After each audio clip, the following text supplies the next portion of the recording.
One brand registry case, 6 replies in a single day, all from panic. Pending doesn't mean rejected. A brand registry case gets held pending, usually for standard verification like documents or product images. Sellers often read silence as suspicion, not process. In real cases, roughly 1 in 10 reacted by sending multiple fragmented replies instead of one clear submission. More replies, less clarity.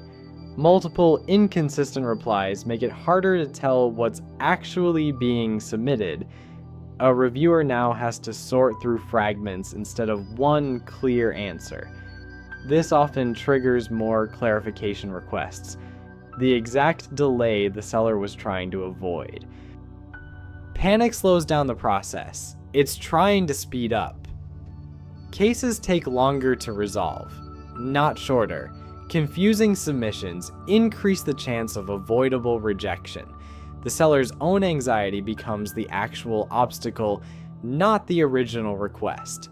One clear reply beats 6 rushed ones. Read exactly what's being requested before responding. Submit one complete, consistent reply with everything asked for. If something's unclear, ask one direct question. Don't guess with multiple partial answers.